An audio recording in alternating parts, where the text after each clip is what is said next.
झारखंड के model school में दूसरे प्रखंड के विद्यार्थी भी ले सकेंगे, शिक्षा जाने कैबिनेट के बड़े फैसले। झारखंड के हेमंत सोरेन सरकार ने सियासी उथल पुथल के बीच कल के हुए कैबिनेट बैठक में कई बड़े फैसले लिए, जिनमें से एक मॉडल स्कूल दूसरे प्रखंड के बच्चों के पढ़ाई के लिए संबंध में था। दल असल राज्य में संचालित 89 मॉडल विद्यालय में छात्रों के सीट खाली रह गई। इसे देखते हुए सीटों पर नामांकन के लिए प्रतीक्षा सूची तैयार करने का प्रस्ताव पर मंजूरी दी गई। प्रतीक्षा सूची के नामांकन करने का विद्यालय प्रबंधन समिति और जिला स्तर पर गठित समिति द्वारा योग्य छात्रों के नामांकन के लिए अनुशंसा करने भी सहमति प्रदान की। बता दें कि वर्तमान में संबंधित प्रखंड से ही बच्चों को विद्यालय में एडमिशन की अनुमति थी। इससे लगभग 50% सीटें खाली रह जाती थी। स्कूल के निकटतम प्रखंडों के बच्चे भी नामांकन ले सकेंगे। 5 सितंबर को झारखंड विधानसभा का विशेष सत्र हेमंत कैबिनेट ने 25 प्रस्ताव पर लगाई मुहर।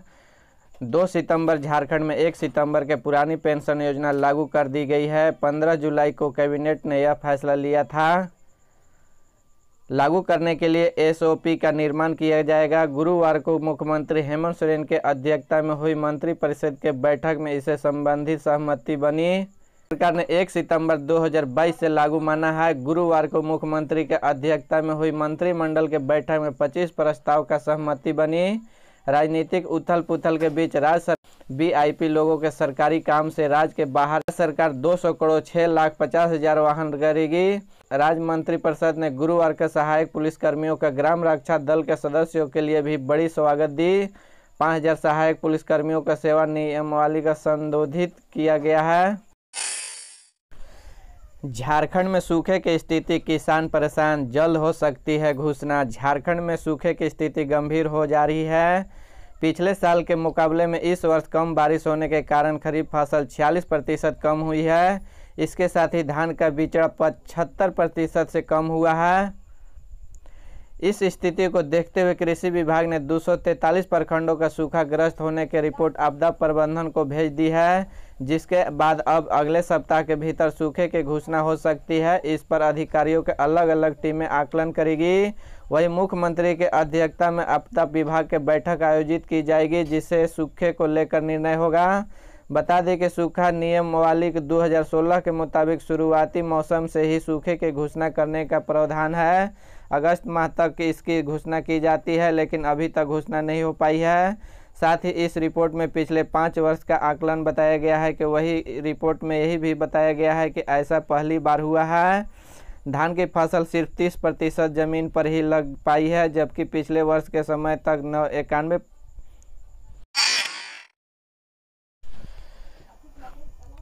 गढ़वा पुलिस और सीआरपीएफ के हाथ लगी बड़ी कामयाबी, 5 लाख का इनामी माओवादी गिरफ्तार। गढ़वा के एक बड़ी खबर सामने आई है। दरअसल गढ़वा पुलिस सीआरपीएफ 172 बटालियन के हाथ बड़ी सफलता लगी है। पुलिस ने बिहार झारखंड के मोस्ट वांटेड भाकपा माओवादी के जोनल कमांडर रविंदर महतो के आखिरकार गिरफ्तार कर लिया है।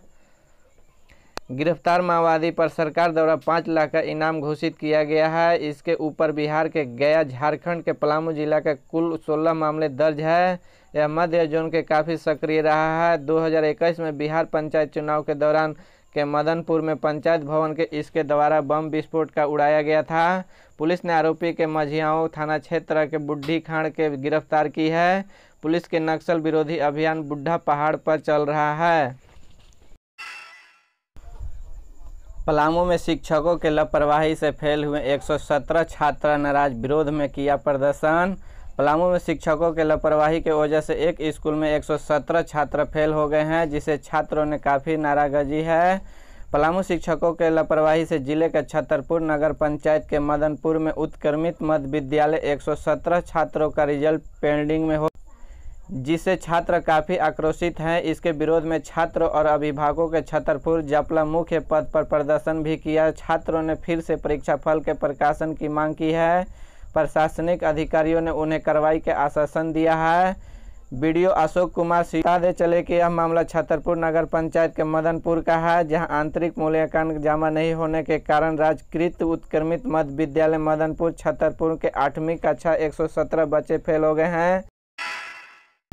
हेमंत सोरेन का 1.25 लाख राज्यकर्मियों के तोहफा, शर्तों के साथ पुरानी पेंशन योजना होगी लागू। हेमंत सोरेन सरकार ने लगभग 1.25 लाख सरकारी कर्मियों के बड़ा तोहफा दिया है। गुरुवार को हुई कैबिनेट की बैठक में राज्य में पुरानी पेंशन योजना लागू करने का प्रस्ताव पर स्वीकृति दे दी गई। 1 सितंबर 2022 से लागू होगी। लागू होने के बाद राज्य में 1 दिसंबर 2004 से लागू नई अंशदायी पेंशन योजना समाप्त हो जाएगी। इस तिथि अथवा इसके बाद नियुक्तिन कर्मियों को पुरानी पेंशन योजना लागू होगी। सीएम हेमंत सोरेन के अध्यक्षता में गुरुवार को कैबिनेट की बैठक हुई। बैठक में कुल 25 प्रस्तावों पर मुहर लगी। पुरानी पेंशन योजना के लागू करने के प्रस्ताव का भी स्वीकृति दे दी गई। पुरानी पेंशन योजना लागू होने की सूचना मिलते ही प्रोजेक्ट भवन परिसर में कर्मी खुशी मनाने लगे। सरकारी कर्मी हेमंत सोरेन जिंदाबाद के नारे लगाने लगे। पुरानी पेंशन योजना के सितंबर में लागू माना जाएगा। बता दें कि 16 जुलाई कैबिनेट के बैठक में पुरानी पेंशन योजना लागू करने को लेकर विकास आयुक्त की अध्यक्षता में एक दिन जेएसएससी 455 पदों पर भर्ती के लिए 11 सितंबर से शुरू होगी आवेदन प्रक्रिया। 10वीं पास कर सकेंगे अप्लाई। 2022 में सरकारी नौकरी के लिए तलाश कर रहे हैं 10वीं पास युवा अभ्यर्थियों के लिए नौकरी करने का सुनहरा मौका है। दरअसल झारखंड कर्मचारी चयन आयोग ने राज्य सरकार के विभिन्न विभागों में 455 पद पर भर्ती निकाली है। इस भर्ती के लिए आवेदन की प्रक्रिया 11 सितंबर से शुरू होगी। आवेदन करने के लास्ट डेट 10 अक्टूबर 2022 है। आवेदन शुल्क का भुगतान 12 अक्टूबर 2022 तक किया जा सकेगा। बता दें कि इन पदों पर भर्ती झारखंड मैट्रिक स्तर संयुक्त प्रतियोगिता परीक्षा 2022 के जरिए होगी। जैक ने स्थापना समारोह में छात्र छात्राओं ने किया सम्मानित। शिक्षा मंत्री ने कहा निजी स्कूलों को बेहतर बनाएंगे सरकारी विद्यालय। रांची में झारखंड एकेडमिक काउंसिल की ओर से स्थापना दिवस के सामान्य समारोह का आयोजन किया गया। इस समारोह में मैट्रिक और इंटर की परीक्षा में बेहतर प्रदर्शन करने वाले छात्र छात्राओं को सम्मानित किया गया। झारखंड के एकेडमिक काउंसिल की ओर से शुक्रवार को स्थापना दिवस और सम्मान समारोह में आयोजन किया गया है। इस समारोह में 2022 में मैट्रिक और इंटर की परीक्षा में उत्कृष्ट प्रदर्शन करने वाले छात्र छात्राओं को शिक्षा मंत्री जगन्नाथ महतो के हाथों से सम्मानित किया गया।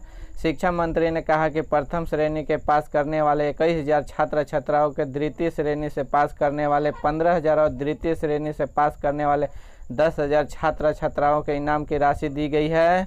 शिक्षा मंत्री ने कहा कि यह राशि छात्रों के मनोबल के ऊंचा रखने के लिए दिया गया है ताकि 9वीं और 10वीं के पढ़ने वाले छात्र छात्राओं को इनाम प्राप्त करने के लिए बेहतर प्रयास कर रहे हैं।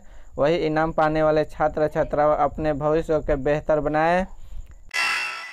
झारखंड के सरायकेला खरसावां जिले में बड़ी खबर आ रही है, जहां शुक्रवार के सुरक्षा बलों के साथ मुठभेड़ में 2 माओवादियों की मौत हो गई है। सरायकेला खरसावां पुलिस ने जानकारी देते हुए बताया कि केंद्रीय रिजर्व पुलिस बल सीआरपीएफ के कोबरा झारखंड जुगुआर के राज्य पुलिस ने एक संयुक्त अभियान के दौरान में माओवादी मारे गए। कोल्हान का संभाग के उप महानिरीक्षक अजय लिंग के अनुसार कुचाई थाना क्षेत्र के बरूदा जंगल में एक अभियान के दौरान पीआई माओवादियों के 2 सदस्य मारे गए हैं। उन्होंने बताया कि सुरक्षा बलों के शवों को बरामद कर लिया है। उनके पास भी हथियार तथा गोला बारूद भी मिला। उन्हें कहा कि अंतिम जानकारी मिलने तक सुरक्षा बलों के माओवादियों के बीच मुठभेड़ जारी थी। राज्यपाल रमेश बैस निकले दिल्ली, अमित शाह से कर सकते हैं मुलाकात। हेमंत सोरेन को लेकर आ सकता है बड़ा फैसला। झारखंड में कुछ ही घंटों बाद बड़ा सियासी अपडेट आ सकता है। मिली जानकारी के अनुसार ऑफिस ऑफ प्रॉफिट मामले में फंसे सीएम हेमंत सोरेन का लेकर झारखंड गवर्नर रमेश बैस जल्द ही अधिसूचना जारी कर सकते हैं। दरअसल झारखंड गवर्नर रमेश बैस ने आज ही दिल्ली रवाना हुए हैं। ऐसे में कयास लगाए जा रहे हैं कि वह दिल्ली में केंद्रीय गृह मंत्री अमित शाह से मुलाकात कर सकते हैं। सूत्रों के अनुसार दिल्ली से रांची लौटते ही राज्यपाल रमेश बैस हेमंत सोरेन पर चल रहे ऑफिस ऑफ प्रॉफिट मामले को लेकर अधिसूचना जारी कर सकते हैं। वही इससे पहले झारखंड के रियासत के खबर आ रही है, सीएम हेमंत सोरेन अधिसूचना से पहले विधानसभा की अध्यक्षता से इस्तीफा दे सकते हैं। ऑफिस ऑफ प्रॉफिट मामले में मैनेजर हेमंत सोरेन का नया राजनीतिक दावा सामने आ सकता है। वही गवर्नर से मिलकर दोबारा सरकार बनाने का दावा पेश कर सकते हैं। झारखंड में नए सिरे से सरकार बनाने के कयास शुरू हो गई है।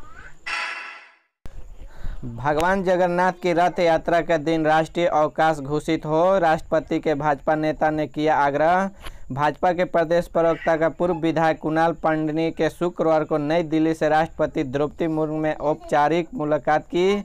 इस अवसर पर कुणाल ने राष्ट्रपति के आग्रह किया कि भगवान जगन्नाथ की रथ यात्रा के राष्ट्रीय अवकाश के रूप में अधिसूचित किया जाए। करोड़ों भारतीयों के आस्था के पर्व के रथ यात्रा सिर्फ उड़ीसा से ही नहीं बल्कि पूरे देश में और विदेश में रहने वाले भारतीय मनाते हैं। राज्य के महिलाओं के साथ लगातार हो रहे हैं अत्याचार और हिंसा की घटनाओं पर संज्ञान को लेकर कठोर कार्रवाई करवाने का भी आग्रह किया। उन्होंने कहा कि सरकार का विधि व्यवस्था संभालने में पूरी तरह से फेल है। झारखंड के राज्य महिला आयोग ने अध्यक्ष के पद 2 साल से ही खाली है। 1 करोड़ से ज़्यादा लोगों ने मतदाता पहचान पत्र का आधार से जोड़ा। रांची 2 सितंबर। झारखंड में 1 करोड़ से ज़्यादा लोगों ने अपने मतदाता पहचान पत्रों को आधार से जोड़ा है। सरकार द्वारा शुक्रवार को जारी एक बयान में यह सूचना दी गई।